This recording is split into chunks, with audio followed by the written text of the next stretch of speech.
And welcome back to Ringside Report Radio. I am Dave Simon. Kevin the Big Tuna McKough is with me. Very pleased to welcome to the program Mr. Antonio Carvalho, fighting on Saturday, November 17th, right here in Montreal at UFC 154.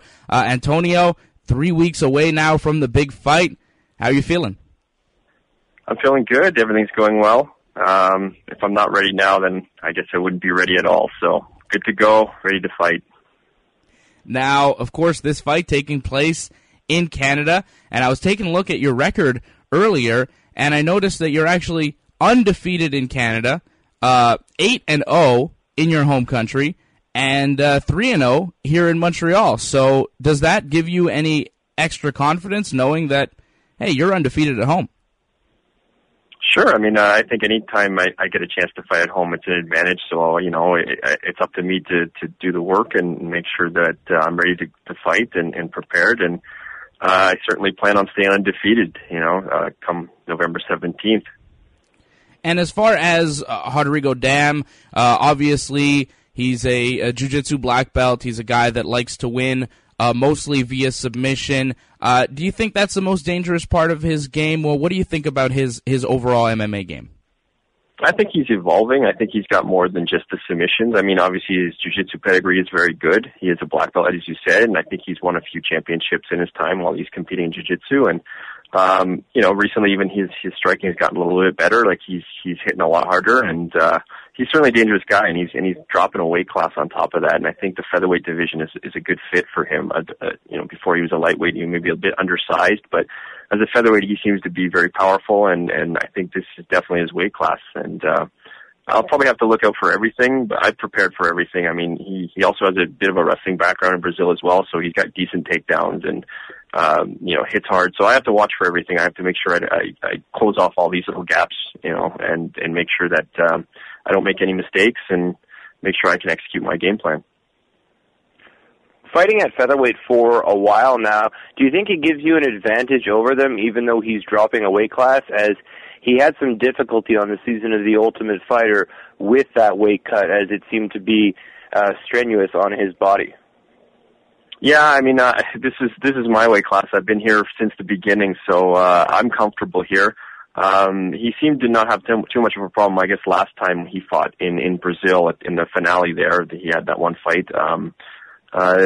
Obviously, I think I'm a little more comfortable making the weight because it's what I've been doing for 10 years. So for sure it's an advantage for me. On top of the fact that he's got to travel. I mean, he's in Brazil and it's going to be pretty cold down here, and just I think the weather change itself might affect him a little bit. And I mean, I've been there myself. I mean, I've gone back and forth, dead winter here, and all of a sudden I'm going to some warm place, and it does affect you for sure. And that's why I do believe that hometown advantage does exist, especially in fighting. And like I said, if I'm not victorious on November 17th, then certainly he's a better fighter than me, and I have no excuses. Now, you won your last fight via knockout. It took you 71 seconds, and 7 of your victories come via knockout. Are you planning on ending this one early and staying away from his jiu-jitsu game, or are you planning on kind of going for a grinding 3-round war? I mean, it could go like that. I mean, I'm prepared for the grinding fight, and I think I'm a more technical striker than he is. It's funny because the first fight I had in the UFC, people had questions in regards to my striking. It's just one of those fights that unfortunately I just wasn't all there, I guess, and it didn't work out for me. But my striking has always been there, throughout my career, and I've always been a good jiu-jitsu guy as well. So I can do everything pretty comfortably, and whatever I find that he's weaker than me at, and I'm going to try to take him there and make sure that that's where I'm going to win the fight, whether it's I land a shot, standing, or I ground and pound him or submit him, I mean, obviously you can look at certain aspects of our games and say, the chances of submitting him are going to be obviously a lot less because he's never been submitted. So, percentage-wise says that maybe I won't pull that off, but, I think maybe I can TKO him either on the ground or standing and out-position him and out-grind him if I need to. But, of course, you talk about Rodrigo never being submitted, but you've never been submitted either, and Rodrigo's game, obviously the jiu-jitsu, he obviously likes to take it to the ground. Does that give you confidence knowing that, you've stepped into a bunch of fights and you've never been tapped out? Absolutely. I mean, I'm a jiu-jitsu guy as well at heart, and I'm a black belt in jiu-jitsu, and I have a solid pedigree myself. Maybe not to the degree of his in terms of competition, but I mean, I have good jiu-jitsu and train with many great jiu-jitsu guys, and so my jiu-jitsu, I'm very confident in my jiu-jitsu. You know, whether or not I submit somebody, I'm very, very good at defending against the jiu-jitsu because I have a deep understanding of it. So I am confident that I will not get submitted. And like I said, if he does, then man, I got to give him respect because, you know, if he catches me, then it must have been a good submission. Yeah, no doubt. And, of course, training for this fight in your home province of Ontario. I know you took a trip to Japan earlier this month, but you've done the majority of the training for this in Ontario? Oh, I've been sticking here in Ontario. I got lots of guys out here, lots of great up-and-comers, and including also guys that are in the UFC. I've also had guys travel out from outside and come in and help me as well. So I'm well catered to here, and I'm very fortunate to have all these guys that come out and want to help me, and hopefully I help them out as well. Now, where exactly are you based in Ontario? Are you out in Toronto? Are you in Oshawa right now? Where are you? I'm actually Oshawa, yeah. I do travel occasionally, but for the most part, I stay in Oshawa at Bruckman Martial Arts. My good old buddy Justin Bruckman is the head instructor there. He's my main corner man. And that's mostly where I do most of my training. You know, I do that, and my strength and conditioning coach is there as well. And so most of my training comes out of there, and a lot of guys will meet me at the gym. The occasional time I go to the Tap Out Training Center in Burlington as well. I got a lot of great training partners that go there, like Lyndon Whitlock and Josh Hill, and a lot of these up-and-comers that from Canada that hopefully will be in the UFC soon themselves. And of course, I got Grant MMA, where Sean Pearson is. Sean Pearson's always been a big part of my career as well, and I still when I get the chance, I do train with him, even though we're completely different weight classes, and oftentimes it's not conducive for us to train together because there's a bit of a size difference. But you know, outside of the training camps, a lot of times he's always helpful with the technical stuff, and I try to help him as well.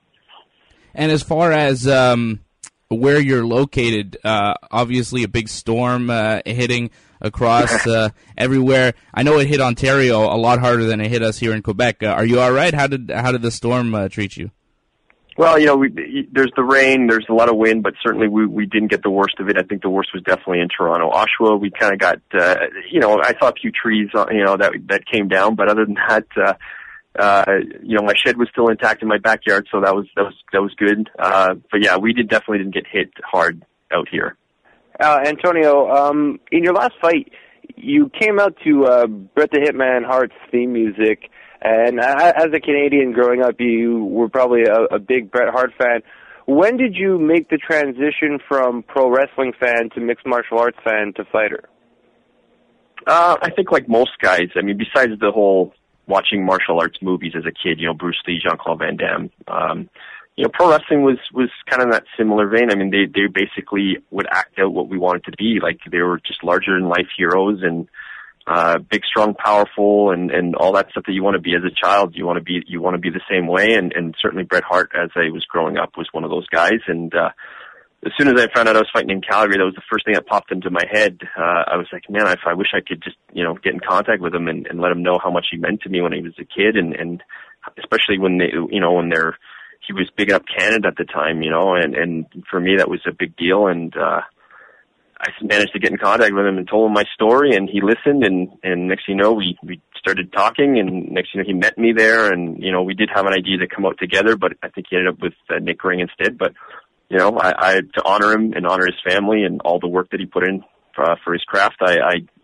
wanted to come to the ring with his ring entrance music, and it was definitely one of those highlights of that night. It had a great pop, and Bret also was there and watched it, and, you know, on top of the victory and everything, it was just a great night. Everything came into you know, fell into place that night, and it was just one of those moments that I can always look back and be very happy about. And that's it. I you know, if we're going backwards and we're thinking about these great moments, and but I don't want to just live off of those. I have to, you know, think about what's ahead of me now, and I got a real tough opponent in front of me. So sometimes it's nice to go back and reminisce about those things and remember those feelings and bring back those feelings. But I understand that that's just one moment in time, and it was a great moment. But now I have to try to forget about all that, despite it being a very happy moment, and just focus on doing my job, you know, in Montreal, November 17th.